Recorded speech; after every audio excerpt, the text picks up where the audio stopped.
इस रंग में आप लोगों के प्यार दुलार आशीर्वाद का भी रंग शामिल हो जाए तो ये रंग और भी चटकार हो जाएगा,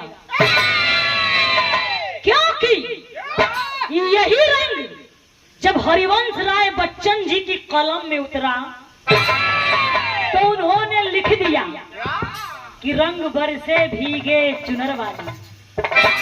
यही रंग जब आस्था की चौखट पे पहुंचा तो अनूप जलोटा साहब ने गाया था कि श्याम पिया मोरी रंग दे चुनरिया, ऐसी रंग दे दाग न छूटे, धोबिया धोवत मरे सगरी उमरिया। यही रंग जब फिल्म के पर्दे पे पहुंचा तो फिल्म अभिनेता सुनील दत्त साहब ने गाया था कि ए रंग और नूर की बारात किसे पेश करूं, ए रंग और नूर की बारात किसे पेश करूं, ए मुरादों की हंसी भरी रात किसे पेश करूं। यही रंग जब शायरी में उतरा तो किसी शायर ने कहा कि ए रंग रंग में रंग है, ए रंग रंग में रंग है, तुझे रंग रंग में रंग दिया, मेरा रंग आया है रंग पर, तेरा रंग चढ़कर उतर गया। यही रंग जब कविता में पहुंचा तो किसी कवि ने कहा इस रंग बदलती दुनिया में, इस रंग बदलती दुनिया में मैं रंग बेचने आया हूं। लेकिन यही रंग जब 18 वर्ष के नौजवान के सीने में उतरा तो भगत सिंह ने ललकार के बोला कि मेरा रंग दे बसंती चोला माए, रंग दे बसंती चोला। क्योंकि मुझे इस पंक्ति को इसलिए बोलना पड़ा कि मैं इस शहीदी धरती बलिया की धरती पे गा रही हूँ, जो एक क्रांतिकारी धरती है। तो आई एगो ऐसन बिरहा, क्रांतिकारी ऐतिहासिक बिरहा, और का हल्का कूल रस मिल जाएगी। आओ मास्टर।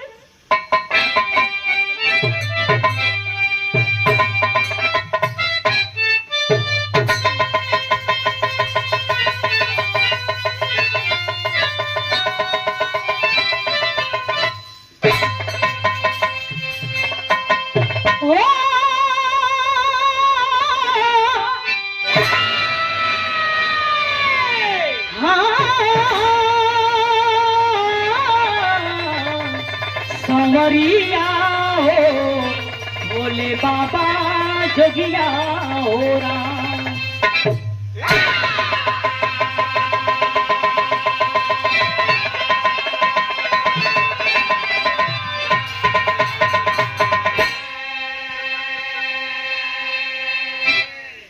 पढ़े लिखे शिक्षित समाज के लोग बैठे हैं, जरा इस पीर रस की भूमिका पे आप लोग गौर करेंगे। कवि जी 4 लाइन लिखते हैं क्या,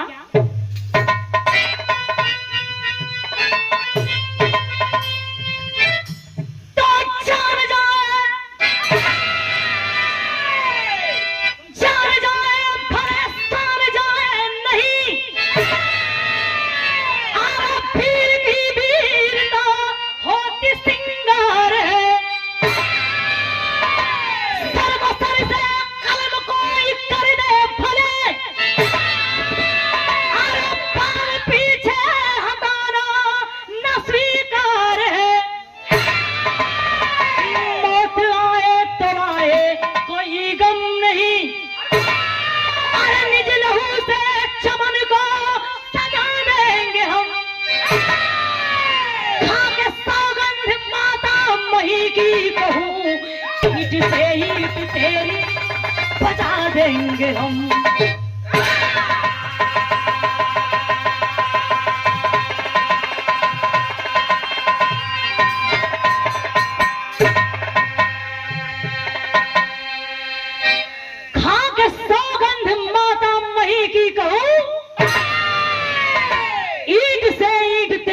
बजा देंगे हम। देश पर मर मिटने वालों के लिए कवि जी ने लिखा है कि वतन पर मरने वालों का कलेजा नम नहीं होता। वतन पर मरने वालों का कलेजा नम नहीं होता, वही लहर है होता जिसे मौत का गम नहीं होता। बिरहा में कव्वाली का अंदाज बा मास्टर, कैसे?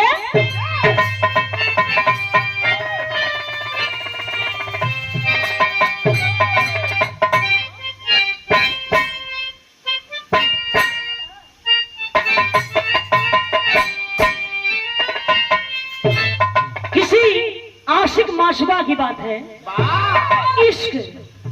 ए अखिलेश जी, ए राम केवल जी, दोनों जने इश्क कैले होगा, तो में तू तो इतना दही खैले होगा।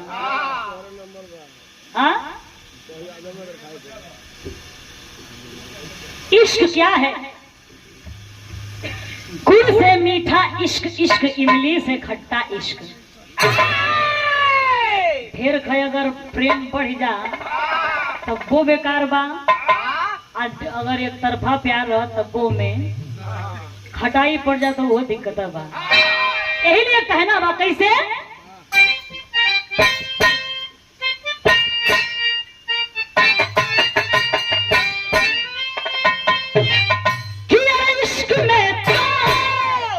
इश्क में तो हर चीज मिट जाती है।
पहचान लाल बिहारी मिश्रा जी गा के चल गई लोन। कहाँ चल जाई हो? अच्छा, हम कहीं हम हो के घर जमाने में अलहरा भेजत हुआ, खुदा जिंदगी का लाला लगल बा।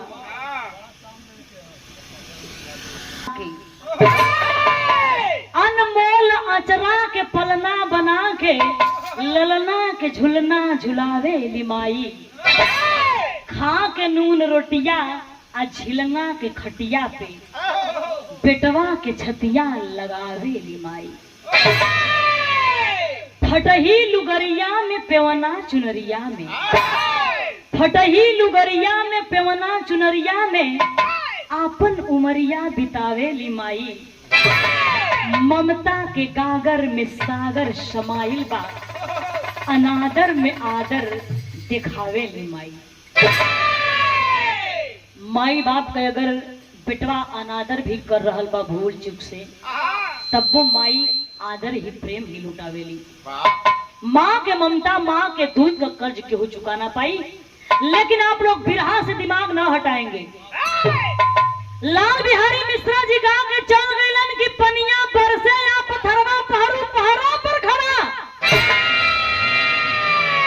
आ गोलियां सन के चाहे दिलवा पहाड़ों पहाड़ा पर खड़ा। इहवे से बिरहा में जौहरी शहर का अंदाज में मास्टर कैसे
तो भोर करा खाली है आपके फोटे ते नहीं के चाम चमड़ाई इतनी मजबूत इनकर चमड़ा बा मिश्री बादाम एक का साथे खाता हूँ।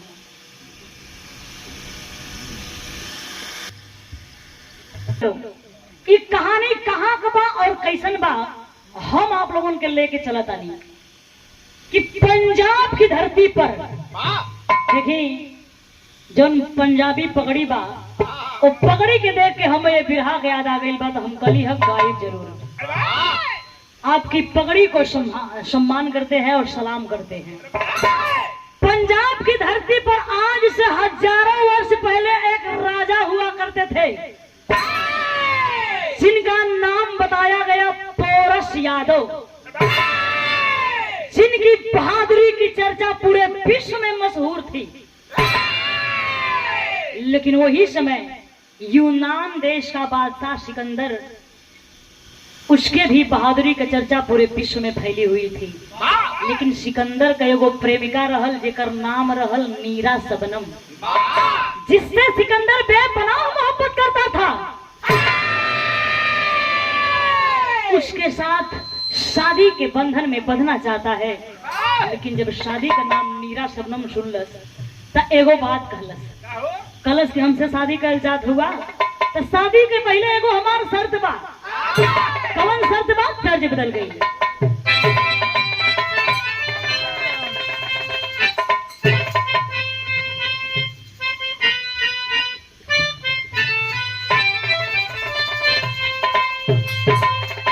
गीत बड़ी रोमांटिक बा। कौन मेहरारू कौन मर्द से कहे, कौन नायक कौन नायिका, चाहे कौन नायिका कौन नायक से कहे। कहाँ कहे कि अंग अंग मधुमातल दहिया हाय खिल के भया कचरा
शर्त बा। का शर्त रहे?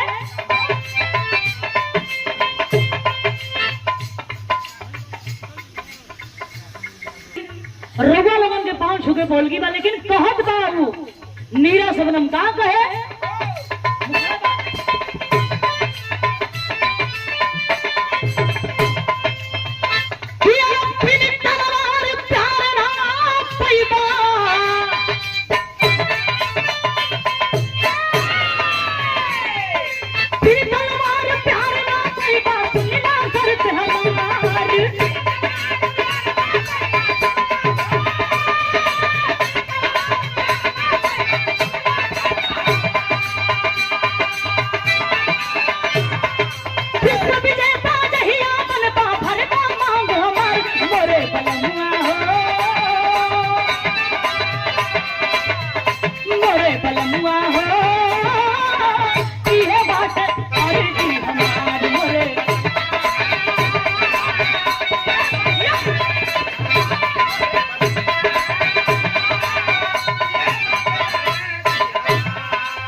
शादी से पहले हमारे इतना शर्त बा कि जौने दिन तू अपने सिर पर विश्व विजयी का ताज बांध के आ जाइबा, वही दिन हमार तोहर शादी संपन्न हुई। अगर ये शर्त मंजूर होखे तो कदम आगे बढ़ावा, अन्ना में जा कोनो दूसर द्वार देखा। ए भैया, अगर पानीदार आदमी रही तब बात मान रखी, आ खाली वो ठलाली का निहरवैया दही का खिवैया रही तो नहीं रही तो बात के गौर करी, आ नहीं तो खाली वो ठलाली का निहरवैया रही, लेडीसन का काजर निहरवैया रही तो कबो वहां ले ना पहुंचे। कहल जाला हमरे कवि जी एगो विरहाम लिखले हुवन कि पानी बिन पानी कवने काम के, पानी उतर गई तब मिली न मंगले पानी, पानी बिन पानी कवने काम की। लेकिन अबे भैया पानियों दो प्रकार का होला, एगो पिए वाला पानी, एगो पोखरी में का पानी, और कौन होला का कह एगो संडास वाला पानी। तो कहा जाला पानी में पानी तेरा रंग कैसा, जिस रंग में मिला दो उस रंग जैसा। कलश एक बात और बात,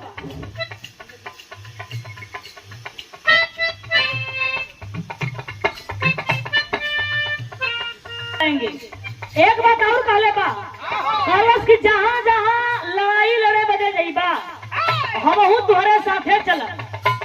कलश बस इतनी सी बात, अरे तुम्हारे लिए तो मैं कुछ भी कर दूंगा।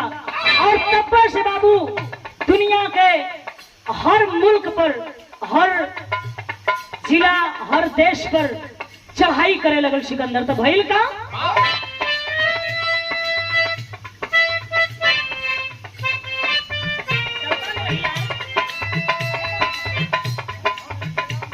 तुम चारों दिशा में तब पर टाका फहरावले,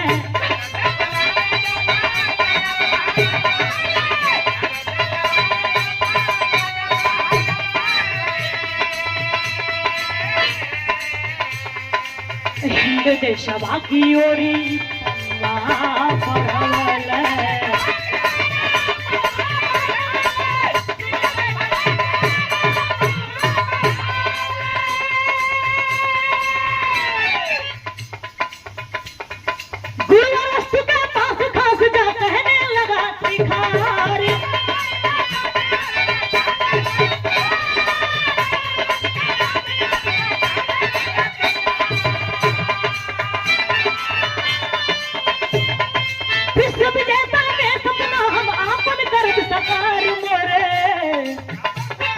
बलमुआ हो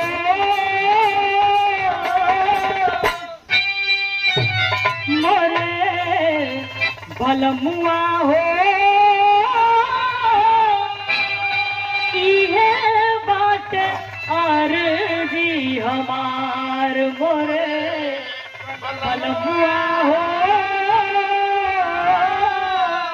इहे बात अर्जी हमार।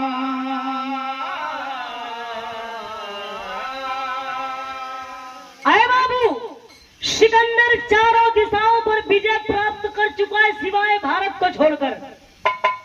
भारत पर चढ़ाई करने से पहले अपने गुरु अरस्तु का आशीर्वाद लिया और पहुंच गया भारत के तक्षशिला राज्य में। जब भारत के तक्षशिला में पहुंचा तो भारत के तक्षशिला के राजा के वो खबर भेजौलस। कौन खबर भेजौले बा? तर्ज बदल गई।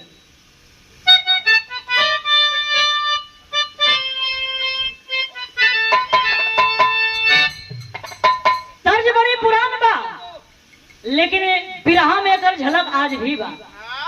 कैसे हमारे पुरनिया चाचा दादा लोग बिरहा सम्राट गुरुजी लोग गावा, कैसे गावा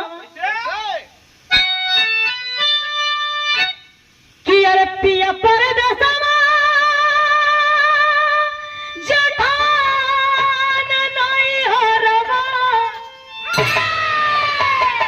अरे पिया परदेसवा हाय जठान नहीं हरवा, फसुरा फसुरा सुतेला मचान पे, हम बिकाई गईली एक बीरा पान पे। लेकिन बाबू गौर करेंगे सिकंदर तक्षशिला के राजा के कवन खबर भेजौले बा कि अरे भेजला खबरिया कि होई है समरिया, अरे भेजला खबरिया कि होई है समरिया, चाहे शीश रखा मोर पाँव पे, चाहे शीश रखा मोर पाँव पे, कांपे दुनिया सिकंदर के नाम पे, कांपे दुनिया।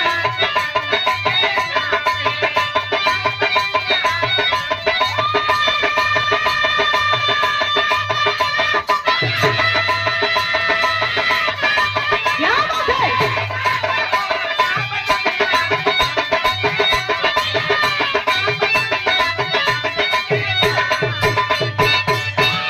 कि अरे तक्षशिला का भूप सिरवा झुकवला, अपरस के पतिया सिकंदर पठवला,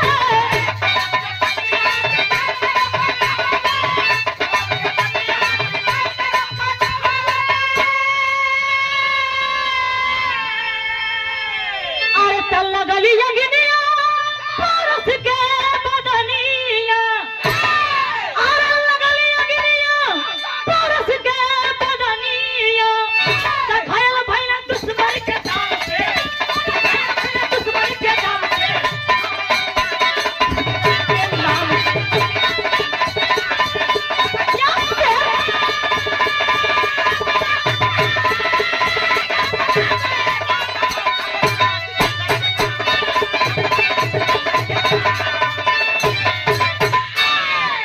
आया बाबू तक्षशिला का राजा सिकंदर के सामने जब हार मान गईलन तब सिकंदर का कैलस कि राजा पोरस के खबर भेजौले बा। कलश की या तो लड़ाई लड़ो या तो मेरी गुलामी मंजूर करो। जब इतनी बतिया राजा पोरस सुनने की ना बाबू अखियां में खून न उतर गई, पौराई गईलन। तब देखा कहत का हुमन तर्ज बदल गई।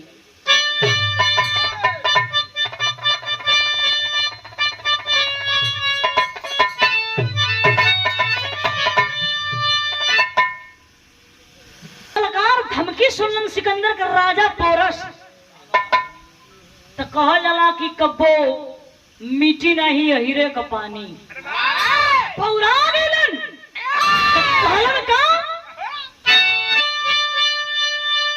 कि अरे गिरी गिरी। देखी ये तर्ज के बिरहा सम्राट स्वर्गीय रामदेव गुरु जी अपने जमाना में गौले रहलन। हम उनके देखले तो नहीं खी रहे, तब हमार जन्म नहीं खी रहे, लेकिन हमारे गुरु जी लोग बतावेलन कि जब गावा तो सच्चो लगो कि आसमान तलक जाता, लगो कि ई तर्जिया नहीं बदे बनले बिया। कैसे गावा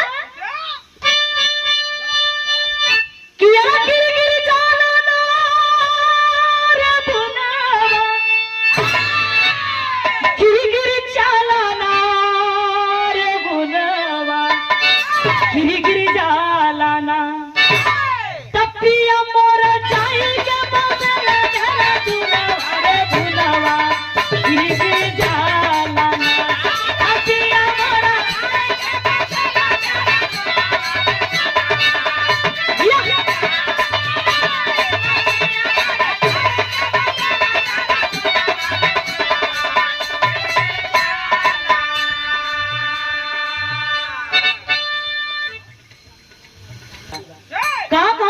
फिर अब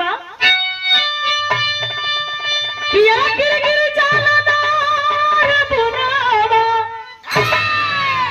गिर गिर जाला नार बुनावा गिर गिर जाला ना तपिया मोरा जाई के बगला धरा बुनावा रे बुनावा गिर गिर जाला ना तपिया मोरा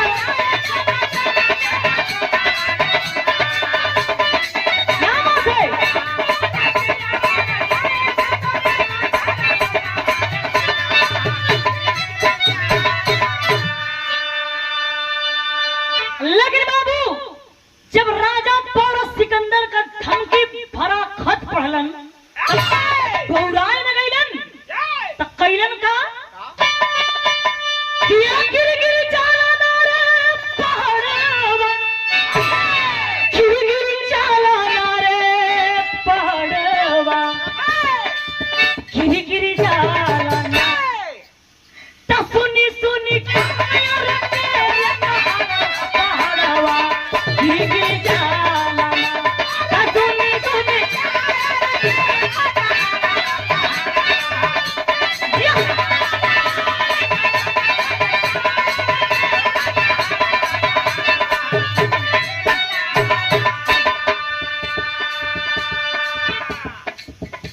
फेरी कए पिघल बजलवा छिड़ला झंड जुझार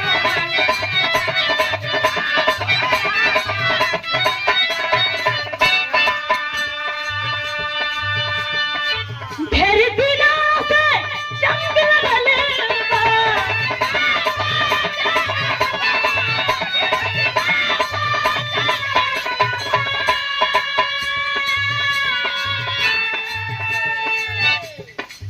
घेर दिला से जंग लगलवा प्यासल बा तलवार पहाड़वा गिर गिर जाला दस चलो तेरा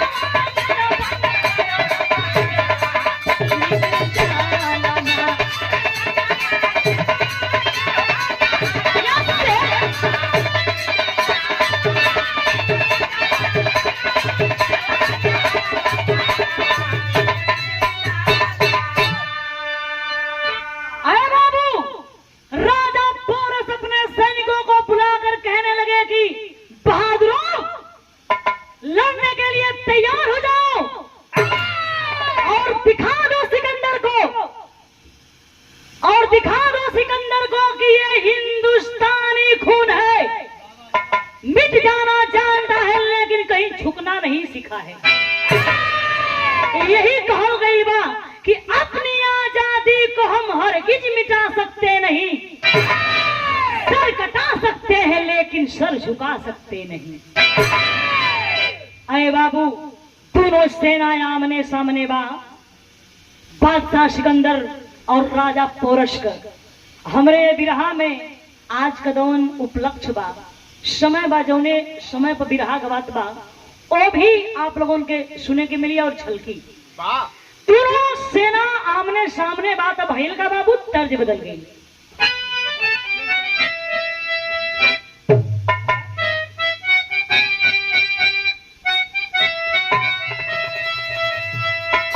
वकील साहब ये आप लोगों के जमाने का चीज बा आए में इतना चाहे बिरहा सुने वाला चाहे हाई गवैया में से पार्टियां गवैया लोग बने इनमें से केहू का न केहू का जरूरत छोटे पर बिया भइल हुई भइल है कि ना केहू का काय हो के कर छोटे का राम केवल जी का आपन ना देखत हवा पहले उ नहीं कहत हुआ छोटे पर भइल तब भाई बरवा उड़ गइल बा लकड़ा सुनाम के बात तो बहुत काफी है भैया गोदाम में है ना खाए ई गोदाम में माल रख ले हुआ प्रचार के लिए है ई प्रचार खातिर हुआ तो भैया आप लोग कहानी से दिमाग ना हटाएंगे वही जमाने में कौनो लड़की का छोटे पर बियाह भई जोने समय बाल विवाह प्रथा रहल वाह लेकिन जब उस सयान भइल गवना के लायक भइल तब कह दिया कह जला मन में तो बा मन के पंछी पे ना कोनो पहरा लगे उड़ के जाए जहां एके अच्छा लगे गवना का दिन रखाइल तो कह दिया का कहे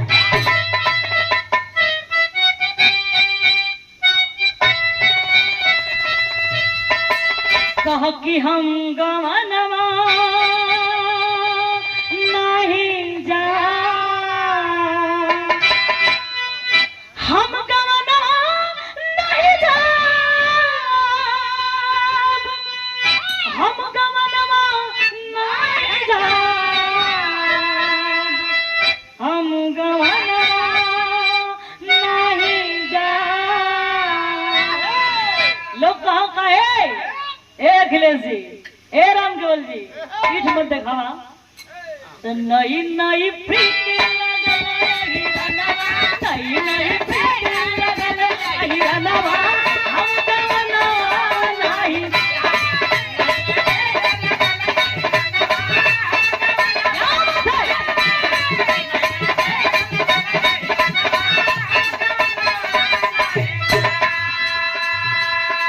आप लोग गलत जगह मत जइहा। इस श्री कृष्ण के वियोग में कोनो गोपिका कले रहे, वही में कोनो कहले बा हे।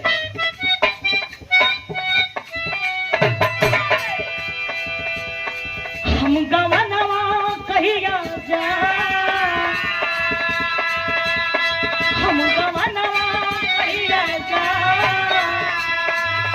ए वकील साहब, त पीछे पड़ अहिर बेईमानवा, पीछे पड़ अहिर बेईमानवा, हम गवनवा नहीं जा।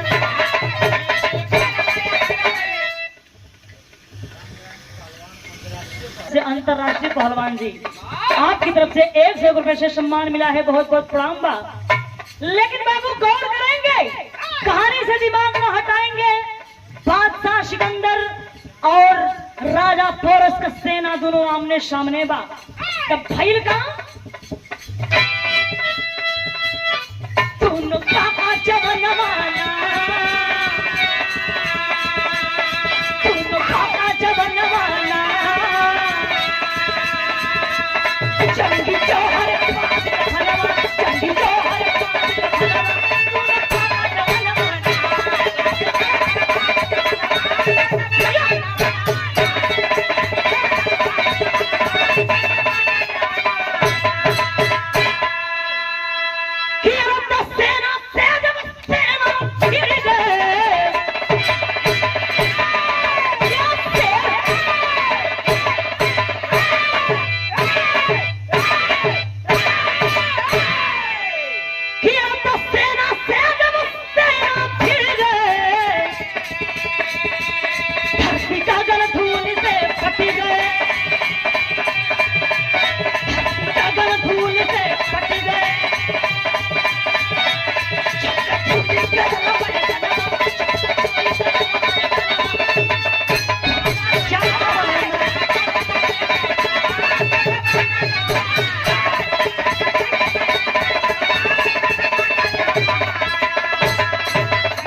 दिक्कत ना है। देखा मुनक्का और बादाम रखल बा, मिश्री भी बा, ओकर सेवन करत रही।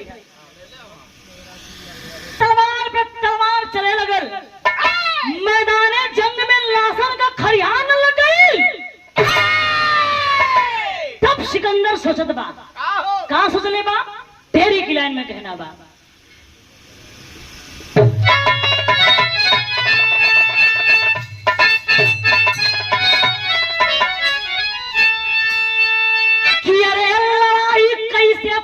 से होई, लड़ाई कैसे पोरस से होई, ऐसे जंग होई तब जाई फौज मराई।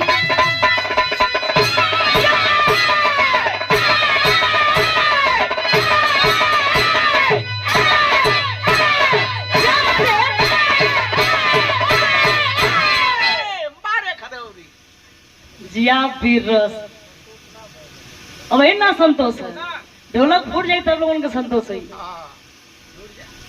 लड़ाई कैसे पोरस से होई, ऐसे जंग होई तब जाई फौज मराई। सिकंदर सोचत बा कि अरे बाप रे बाप, अगर यही तरह पोरस का सैनिक सब लड़ी हन तो हमारे फौजिन का काम तो तमाम न हो जाए। तब देखिए होता क्या है, कि तलवार तमंचा तेगा संग, और तलवार तमंचा तेगा संग पोरस का चलता भाला है। यूनानी सेना समझ गई पड़ गया मर्द से पाला है।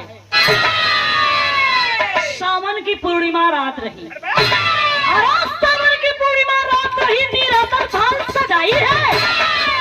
राखी बांधूंगी पोरस को, वो धन का मेरे भाई है।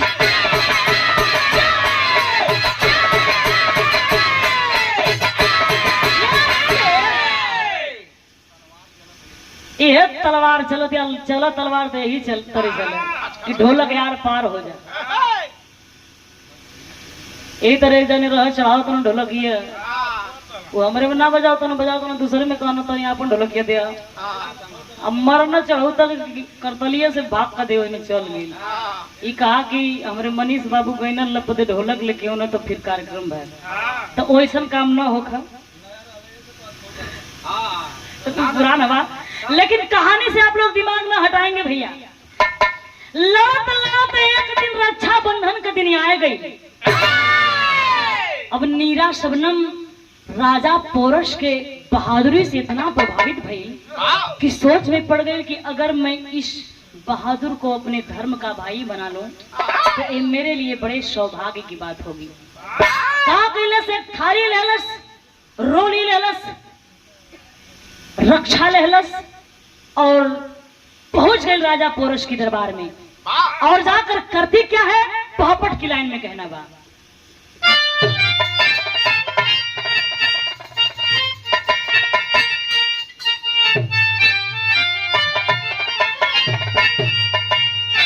लगा के टीका लेने लगी पलैया बहिनी भैया के। लगा के टीका लेने लगी पलैया बहिनी भैया के। और राखी बांधी कलैया बहिनी भैया के।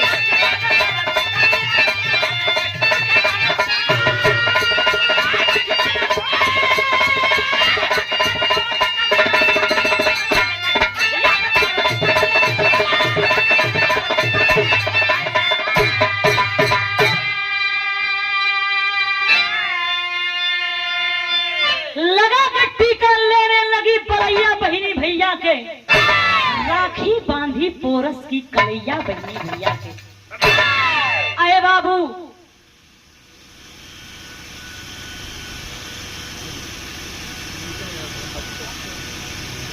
और ये देखें गार्जियन महोदय जी, आप परम श्रद्धेय आदरणीय ऋषि मुनि जी, कहा जाला कि कलाकारी ऐसा चीज बा कि इनाम लियाओ बदे मजबूर करा देला। आपकी तरफ से ढोलक के बहुत ही सुंदर वादक जिनका कोई जवाब नहीं है, सुरेंद्र जी, सॉरी जबनिया बा, चाहे विजय लाल होखा, चाहे स्वर्गीय परशुराम यादव जी, परशुराम गुरु जी के साथ तो हमारे 3-4 कार्यक्रम भइल। बिरहा जगत का कोई ऐसा कलाकार नहीं है जिनके साथ आप संगत नहीं किए हैं। आदरणीय सुरेंद्र जी, आपके इस कलाकारी पर आपको 51 रुपए देकर सम्मान किए हैं। मैं चढ़ो में कोट सम्मान करती हूँ और रघुआ लोगन के पांव छू के बोल गई बात प्रणाम करा के तो भाई हमें जानकारी ना पा तो आप लोगों का तो संगत भी रहा, हमें जानकारी नहीं थी। ऋषि मुनि जी आप संगत भी कैले हैं। हाँ, स्वर्गीय पंडित परशुराम गुरु जी में आप हारमोनिया भी बजौले हैं। ई राम केवल जी बताओ तुम, अखिलेश जी अब बतौलो भाई, हमें ना पता रहा तो ये बड़े खुशी का बात बा। सबसे बड़ी बात है कलाकार ही कलाकार के भाव को चिंता है, पहचानता है। बहुत बहुत प्रणाम बा। आज कलाकार का ही देन बा कि 3 दिन भी रहिया जाके गवत हुआ तो आते खाई का तो मौका पे कहूँ ना मिले ना, काहे ना मिली है भैया। वैसे यूट्यूब का जमाना बा तो सोचो खोज लेना लोग। तो यही कहानी से आप लोग दिमाग ना हटावल जाइए। जाकर नीरा शबनम राजा पोरस के दरबार में पहुंचकर उनकी कलाई में राखी बांध देती है। और जब राजा पोरस एक बार राखी की तरफ देखलन और फिर मुड़ी ऊपर करके ओकरा के देखलन, कहलन रे तुम कौन हो? मैं तो तुम्हें पहचानता भी नहीं।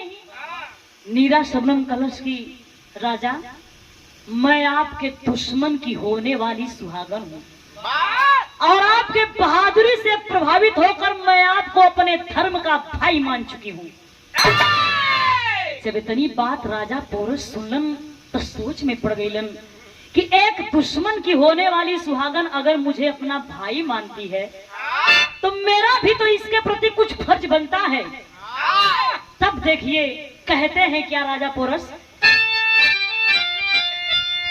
कि अरे कहेला पोरस राखी बनलू हमारी आज कलाई हो धर्म के भाई से कालेबू आई राखी के बनवाई हो। पोरस कहलन की बोलो बहन, जब तुम मुझे अपना भाई मान चुकी हो तो तुम भी मेरी बहन हुई। बताओ तुम्हें राखी की बनवाई में क्या चाहिए? कलन भैया, कलश की भैया जवन मांगब तवन देबा। कलन अरे पागल, जान मांगो जान दे दूंगा। तब देखिए वो नीरा शबनम अपने धर्म के भाई राजा पोरस से क्या मांगती है। कहा कि अरे हाथ में तोहरे सिंदूर की लड़ैया बहिनी भैया के, अरे हाथ में तोहरे सिंदूर की लड़ैया बहिनी भैया के, प्राण पिया को छोड़ना पूंजी पैया बहिनी भैया के। नीरा शबनम कलश की भैया, अगर पिहला चाहतवा तो वादा करा, ये वचन दा कि तू हमरे होवे वाले सुहाग के ऊपर तलवार ना चलेगा। जब इतनी बात राजा पोरस सुनलन थोड़ी देर के लिए आवाक, फिर कुछ सोचला विचरला के बाद कलन की ठीक है बहन, जब तूने मुझसे वादा कर लिया है, वचन ले लिया है, तो जाओ मैं तुम्हें वचन देता हूं कि मैं तुम्हारे सुहाग के ऊपर तलवार नहीं चलाऊंगा। लेकिन हाँ, मेरी सेना तलवार चलाने के लिए आजाद है। आए बाबू, ये वचन लेके ये वादा करके नीरा शबनम अपने स्थान को आती है। फिर अगले दिन लड़ाई शुरू भइल बा, तब भइल का आल्हा में प्रमाण मिला।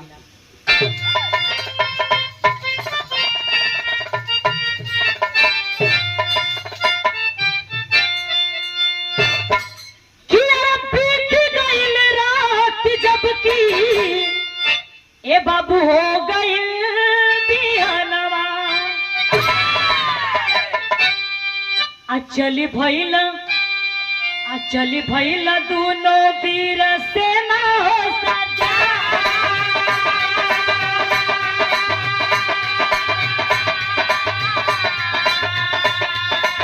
खटा खटा के गहवा बाजे हो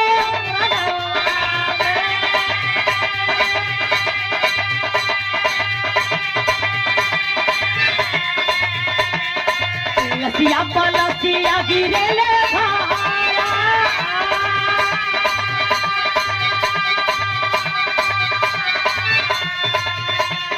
पीछे हटने लगा तब सिकंदर का फौजिया।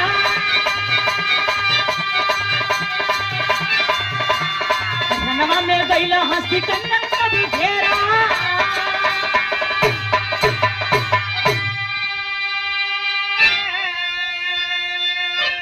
आए बाबू, लड़ाई के मैदान में सिकंदर की सारी सेना मारी जाती है।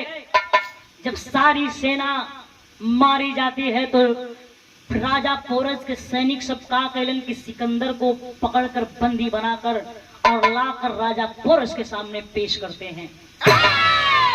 जब सिकंदर को राजा पोरस के सामने पेश किया गया तो राजा पोरस अपनी म्यान से तलवार निकालकर ज्यों ही सिकंदर पर चलाना चाहते हैं, तब तक उनकर नजर कहां पड़ल बा, गौर करेंगे।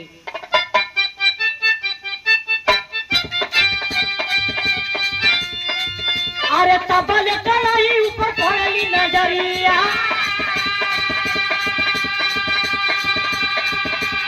ए बाबू तबल कलाई ऊपर पड़ली नजरिया, बहिनी का बात बेले ही या बिहारा अरे तब लोगों के देखी नीरा मारे तलवरिया खेला भी रंगवान नजरिया घुमाए देखा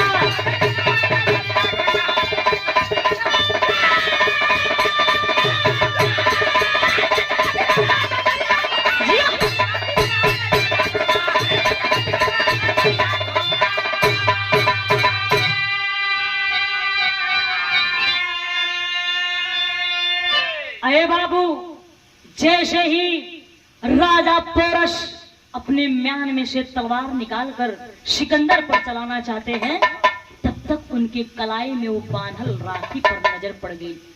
जब राखी पर नजर पड़ गई तो कहलन अरे ये मैं क्या करने जा रहा हूं। वही तलवार नीचे फेंक दिए और सिकंदर से कहते हैं कि जाओ सिकंदर जाओ जाओ, मैंने तुम्हें जीवन दान दिया क्योंकि मैं अपनी धर्म की बहन से वादा कर चुका हूँ, उसे वचन दे चुका हूँ कि मैं तुम्हारे सुहाग के ऊपर तलवार नहीं चलाऊंगा। जाओ, मैंने तुम्हें आजाद किया। अरे बाबू यह कही के राजा पोरस तलवार नीचे रखलन। तब तक राजा पोरस को निहत्था देखकर नीरा शबनम पीछे से तलवार से राजा पोरस की पीठ में वार कर देती है। जब राजा पोरस के पीठ में तलवार लगल बाबू, जब पीछे देखलन मुड़ के कहलन अरे बहन तुमने ये क्या कर दिया रे पगली। अगर तुझे मेरी जान ही चाहिए थी तो तुम मुझसे मांग लेती, मैं तुझे हंसते हंसते अपनी गर्दन उतार के दे देता।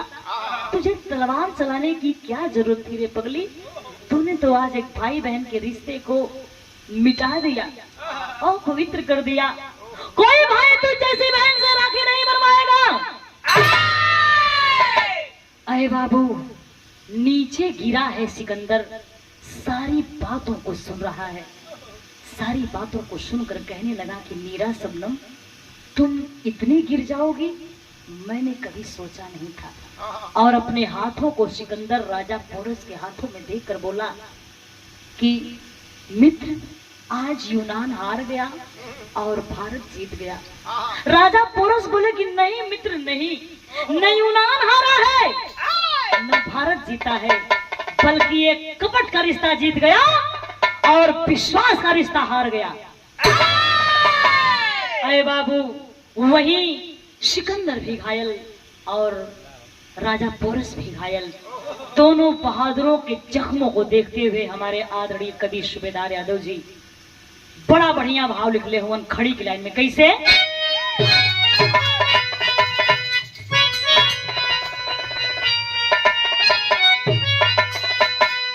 बढ़ जा मालिक बढ़ जा। का लिख ले हुवन कि अरे अकबर भावी, भावी मतलब आवे वाला कल, भविष्य। क्या कहे? अरे अकबर भावी सिंदूर की लड़ाई रो पड़ी, अरे अकबर भावी सिंदूर की हाय लड़ाई रो पड़ी, तो अकबर झंखे ना बीरनवा कलाई रो पड़ी।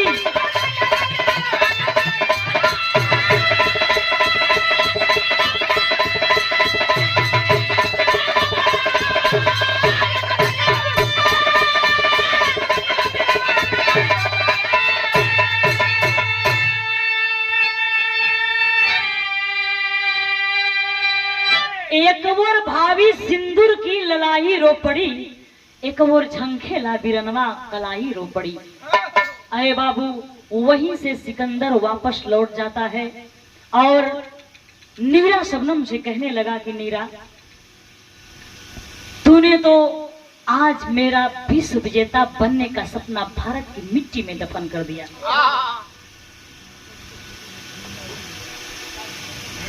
और माता जी की छोटी पुत्री आदरणीय विमलावती देवी जी की तरफ से इस भाव पे 100 रुपए से सम्मान मिला है। जोड़ों में कोट सन्मान बा और रउआ लोगन के पांव छू के बोलगी बा वहीं से बाबू सिकंदर वापस लौट जाता है और कहने लगा नीरा शबनम से कि नीरा शबनम, तुम इतनी गिर जाओगी मैंने कभी सोचा नहीं था।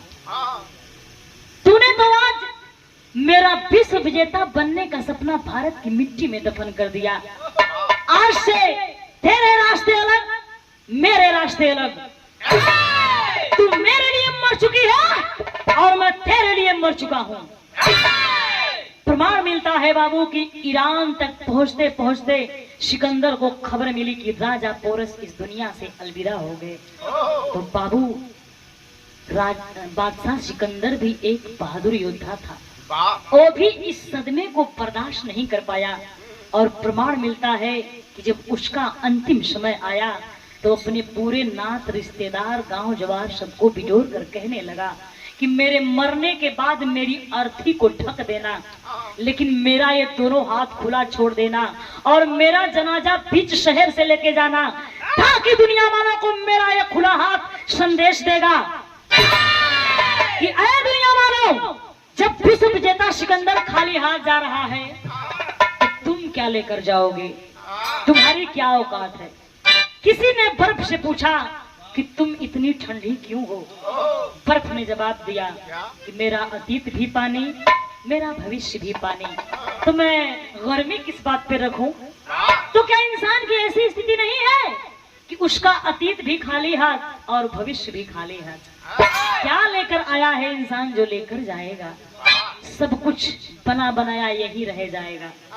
कहल जाला कि चाहे लाख करा चतुराई, कर्म का लेख मिटी नाए भाई। जितना बढ़िया कर्म करबा उतना बढ़िया तोहर नाम गावल जाइए। काहे से कि ये जमाना में मरले के बाद केहू केहू का नाम होला, कफन केहू केहू के नसीब होला। अब पूछी काहे, केहू बमबारी में मरेला, केहू गोलीबारी में मरेला, केहू के सांप बिच्छू डस लेला तब मरेला, केहू ट्रेन हादसा में मर जाला, केहू फांसी लगा के मर जाला। अभी एक बिरहा की गायिका यूट्यूब पर मैंने देखा, फेसबुक पर आया है, आकस्मिक मौत हुई है। बिरहा की बहुत सुंदर गायिका थी, चंदौली की नीतू यादव। अब क्या कारण था, कैसे मरी, वो तो भगवान ही जाने। लेकिन दुनिया में बाबू सबके टेंशन बा, सबके दुख बा, सुख बा, लेकिन ओकर निवारण मरल नहीं बा। देखा हम समझावता नहीं, सब एक दूसरे के समझावला, लेकिन जब वैसन ईर्खा वाली बात आ जाला तो आदमी के दुनिया से जाए खोला, कुछ ना लोकेला। तो भगवान उस बहन की आत्मा को शांति दे। तो भैया हो, मैंने बताया कि एक दुनिया में कब केकर मौत कौने घड़ी कहाँ होई, केहू के एक कच कफन नसीब होई कि नाये बाबू, केहू का लाश गड़ाई की फुकाई की चील कौवा खैहन, ई केहू नहीं खे जानत। मरले के बाद खे जानत बाकी हम कफन मिली कि ना, नहीं खे पता बात केहू के। लेकिन गौर करेंगे, इधर राजा पोरस भी इस दुनिया से चले गए और बादशाह सिकंदर भी इस दुनिया से चला गया। बची कौन, नीरा शबनम। तो करो बारे में सुन ला आप लोग कि यार धूमिल भैली राखी सिंदूर हो गई सपनमा,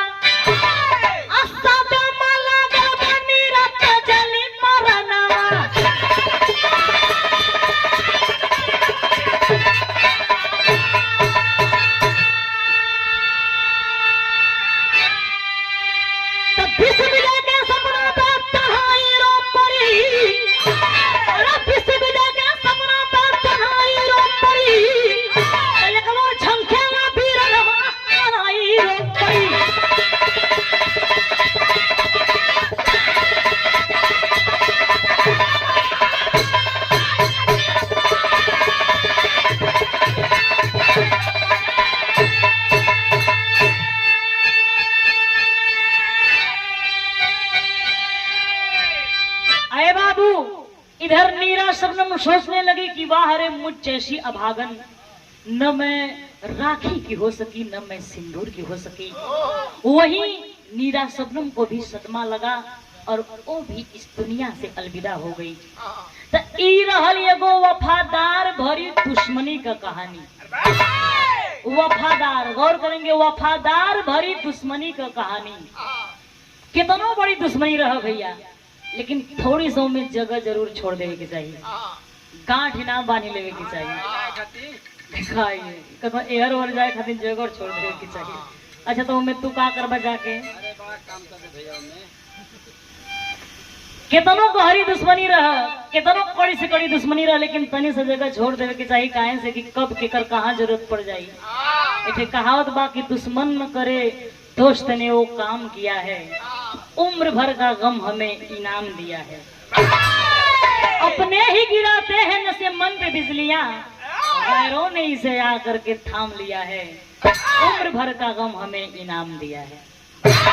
यही विरहा विराम लेती है।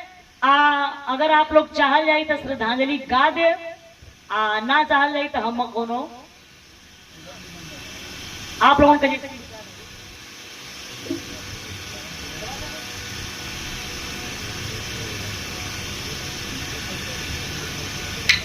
लेकिन लास्ट लाइन में कहना बा कैसे?